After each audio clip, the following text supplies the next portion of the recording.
नमस्कार। Stock market course for beginners इस course के चौथे लेक्चर में आपका स्वागत है। तो लास्ट लेक्चर में हमने देखा था कि विवेक और योगेश की कंपनी जनरल कंसल्टेंसी को फंडिंग की जरूरत थी और उनके सामने banks, stock market, angel investor और वेंचर कैपिटल ये कुछ ऑप्शंस थे। तो सबसे पहला और सबसे आसान तरीका उन्हें बैंक का लगा, इसीलिए वो बैंक के पास चले गए।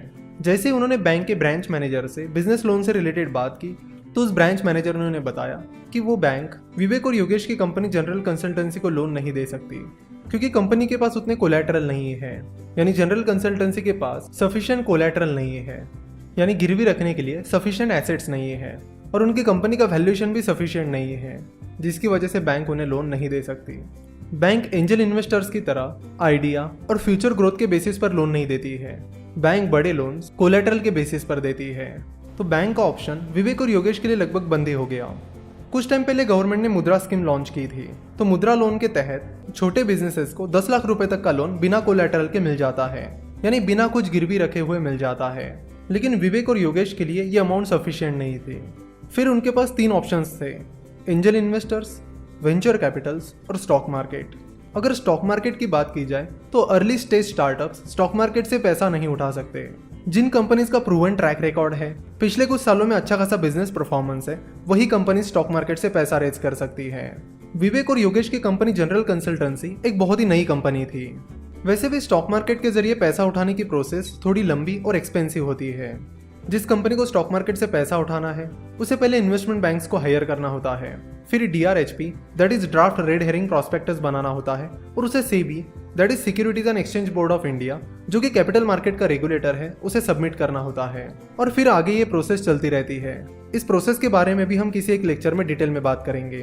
तो इस तरह स्टॉक मार्केट का ऑप्शन भी विवेक और योगेश के हाथ से निकल गया। अब उनके पास 2 ऑप्शन थे, एंजल इन्वेस्टिंग और वेंचर कैपिटल। चलो तो देखते हैं कि ये वेंचर कैपिटल क्या होता है। वेंचर कैपिटल बेसिकली जिन इन्वेस्टर्स को स्टार्टअप्स में इन्वेस्ट करना है उनसे पैसा रेज करता है, यानी जिन इन्वेस्टर्स को स्टार्टअप में इन्वेस्ट करना है वो अपना पैसा वेंचर कैपिटल में इन्वेस्ट करते हैं और फिर वो वेंचर कैपिटल इन्वेस्टर से उठाया हुआ पैसा स्टार्टअप्स में इन्वेस्ट करते हैं। तो एक तरह से वो म्यूचुअल फंड की तरह ही काम करते हैं। पर म्यूचुअल फंड और वेंचर कैपिटल में मेन डिफरेंसेस ये है कि म्यूचुअल फंड बहुत सारे लोगों से पैसा इकट्ठा करते हैं, वही वेंचर कैपिटल गिने चुने हाई नेटवर्थ इन्वेस्टर से ही पैसा उठाते हैं। दूसरा मेन डिफरेंस ये है कि म्यूचुअल फंड में इन्वेस्टर 500 या 1000 रुपए भी इन्वेस्ट कर सकते हैं, लेकिन वेंचर कैपिटल में आप 500-1000 रुपए इन्वेस्ट नहीं कर सकते। वेंचर कैपिटल सिर्फ हाई नेटवर्थ इन्वेस्टर से ही पैसा इकट्ठा करते हैं, यानी उन्हीं इन्वेस्टर से पैसा इकट्ठा करते हैं जिनकी नेटवर्थ बहुत ज्यादा है। और म्यूचुअल फंड और वेंचर कैपिटल का अगला मेन डिफरेंस ये है कि म्यूचुअल फंड डेट मार्केट और स्टॉक मार्केट में इन्वेस्ट करते हैं, वही वेंचर कैपिटल स्टार्टअप्स में इन्वेस्ट करते हैं। तो फिर विवेक और योगेश फंडिंग के लिए वेंचर कैपिटल्स को अप्रोच करने चले गए, लेकिन बहुत सारे वेंचर कैपिटल्स ने उन्हें रिजेक्ट कर दिया।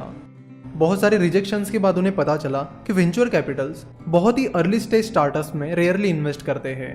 वो मेनली ग्रोथ स्टेज स्टार्टअप्स में इन्वेस्ट करते हैं, यानी उन स्टार्टअप्स में इन्वेस्ट करते हैं जिनका बिजनेस मॉडल सेट है और वो कंपनी अब ग्रोथ ट्रैक पर है।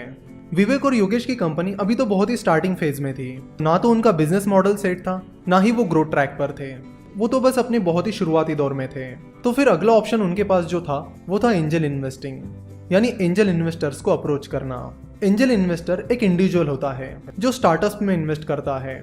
Angel investors generally early stage startups में इन्वेस्ट करते हैं, यानी उन स्टार्टअप्स में इन्वेस्ट करते हैं जो बहुत ही शुरुआती दौर में है। तो विवेक और योगेश की कंपनी अभी शुरुआती दौर में थी, इसलिए उन्होंने एंजल इन्वेस्टर्स को अप्रोच करना शुरू किया। तो फिर वो एंजल इन्वेस्टर्स के साथ मीटिंग फिक्स करने लगे और उन्हें अपना बिजनेस प्लान बताने लगे कि इस तरह से हमने बिजनेस शुरू किया है, इस तरह का एक्सपर्टीज हमारे पास है और ये प्रॉब्लम है जिसे हम सॉल्व करना चाहते हैं। तो शुरुआत में 3 एंजल इन्वेस्टर्स ने विवेक और योगेश के आइडिया को रिजेक्ट कर दिया और उन्हें फंडिंग नहीं दी, लेकिन फिर भी विवेक और योगेश ने हार नहीं मानी। वो और भी एंजल इन्वेस्टर्स को अप्रोच करने लगे और फिर फाइनली एक एंजल इन्वेस्टर को विवेक और योगेश की आइडिया पसंद आ गई और वो उन्हें फंडिंग देने के लिए राजी हो गए।